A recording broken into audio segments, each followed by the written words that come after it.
Buonasera bianconeri, on est encore en live. Ce Napoli-Juventus a pris plusieurs tournures pendant tout le long du match qui ont été assez rocambolesques.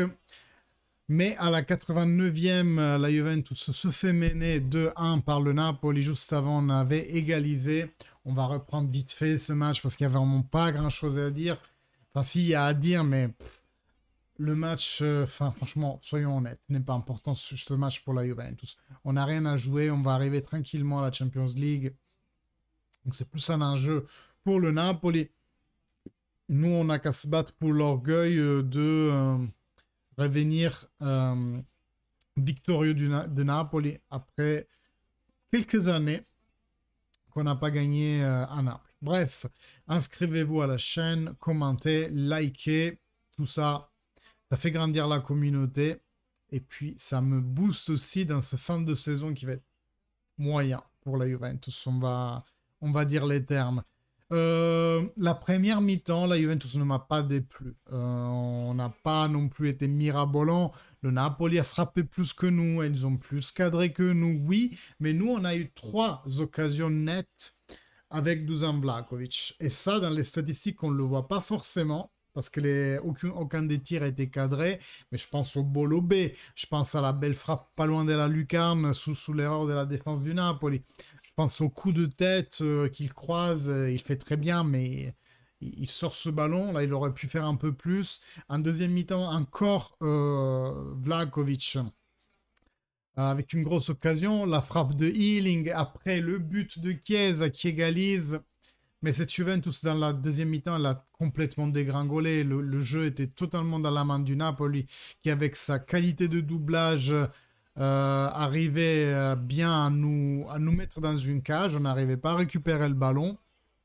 Donc voilà, le Napoli a ce mérite dans ce match. Pour moi, ils ont été plus solides dès la Juventus. La Juventus a été parfois, disons, meilleure compositrice parce que quand même on arrive à mettre 3 fois presque Vlahovic devant le gardien. Là il y a un corner pour la Juventus, attention 2-1, il manque 3 minutes à la fin du match, long sur Yildiz qui la remet au centre de l'autre côté. Attention, Loca la frappe contre Kenan Yildiz et à 2 et Rugani à 5 mètres, il était vraiment sur la ligne des 6 mètres, pardon, rate l'occasion de l'égalisation, la deuxième égalisation de la Juventus. Flipper dans cette scène. Ah là là, dommage que Rugani ne mette pas ce ballon au fond. Et Rugani, d'ailleurs, pour moi, est le principal fautif lors du premier but du Napoli. Après, non, j'ai fait une bêtise vraiment bête en concédant le penalty pour le deuxième but. Mais pour moi, le premier but, il y avait nos 2 défenseurs sur la même tuile à couvrir sur le centre, qu'après Bremer arrive à dévier sur les pieds de Kvaratskhelia, qui devait sortir sur Kvaratskhelia, c'était Rugani, mais lui aussi s'était intéressé à ce centre. Donc bon, au final, on prend encore un but pour une distraction. Et c'était, je me souviens très bien, c'était la 43e. Je venais de dire, Juventus avec une défense très solide aujourd'hui. Bim, ça n'a pas raté. On a fait la seule distraction pratiquement de la première mi-temps et un après-but. Qu'on croit encore cette Juventus, vraiment, il suffit d'un rien pour se retrouver dans la merde. Après, comme dit, la première mi-temps a été bonne, mais la deuxième, ça a été une dégringolade vraiment incroyable. Là, on essaye encore avec Milik, Vlahovic, mais on n'arrivera pas, on n'y arrivera pas. Avec l'égalisation, on y a un peu cru, et même elle est arrivée dans notre pire moment du match, vraiment. C'était en plein milieu d'une deuxième mi-temps où on se faisait pratiquement jongler au visage par le Napoli. Avec leur qualité de jonglage, ils arrivaient toujours à passer nos lignes de pression, quand on faisait une pression d'ailleurs, hein, parce qu'on a arrêté de faire ça un beau bout du match, je trouve. Donc dommage, prestation qui aurait pu être beaucoup meilleure si on avait fait une meilleure deuxième mi-temps, et qui sait, on aurait pu peut-être changer l'essor d'un match qui semblait maudit, puisque, comme dit, à mon humble avis, en première mi-temps, on ne méritait surtout pas de se faire mener. Je ne dis pas qu'on méritait l'avantage, peut-être un chouïa, mais surtout pas de se faire mener. Là, on est encore avec Yildiz sur la gauche, faute pour la Juve, allez, ça va être un beau centre avec un gaucher qui va mettre ce ballon au milieu, et ce sera probablement la dernière action du match. Chiesa et Yildiz ne se comprennent pas. Est-ce que ça va être rebattu? Caleçon et carton jaune. Et on va rebattre, heureusement.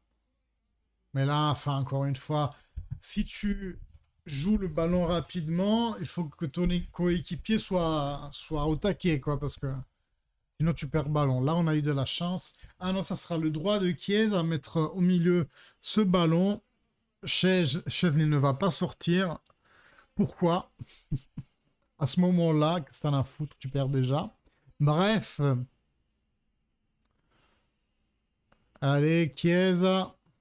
Avec son droit, deuxième poteau. Rugani et se prend un double punch par Meret. Ça, la VAR, elle a rien vu. Hein. Ça, la VAR, elle a rien vu.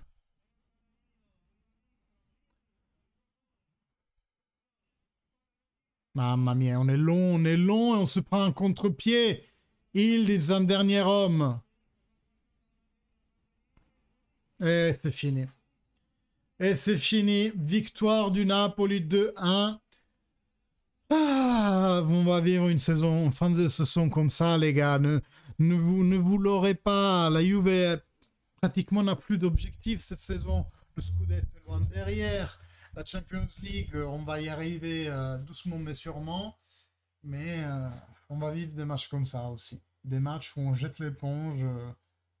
Au moins qu'on fasse un changement immédiat sur le banc, mais je n'y crois pas. Je vous le savez, ça fait pratiquement un an et demi après post-Monza, j'avais dit, allez, on le chasse maintenant, c'est maintenant ou jamais. En été, ils l'ont pas toujours pas chassé. Au début de cette saison, je vous disais, je suis sûr que c'est la dernière année de Massimiliano Allegri. C'est la dernière année, point. À ce moment-là, c'est plus possible. C'est plus possible.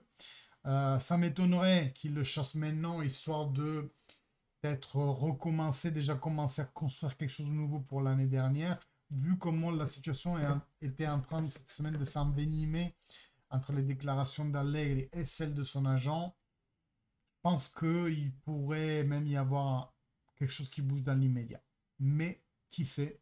Juventus nous a jamais ou très très rarement donné l'occasion de voir un entraîneur qui s'est fait limoger en pleine saison. C'est un club de foot, mais c'est surtout une entreprise qui, quand prend des décisions, les prend plutôt sur le long cours, sur le long terme. Donc voilà, ça va rester comme ça jusqu'à la fin de saison. Allez, moi, je remercie Romano Vincenzo, Zig, les deux Jonathan, Phil, Emily, Amel. Il y avait qui? Si je remonte sur Chesco do Brasil, Nicolas. Voilà, merci à vous tous. Il y avait Camille au tout début, après il a disparu. Qu'est-ce qui s'est passé avec Camille? Bref, merci à vous d'avoir suivi ce match à ma compagnie. N'hésitez pas à vous abonner si vous découvrez la chaîne. Nous, on se revoit assez bientôt. Et fine alla fine, forza Juve. Ciao.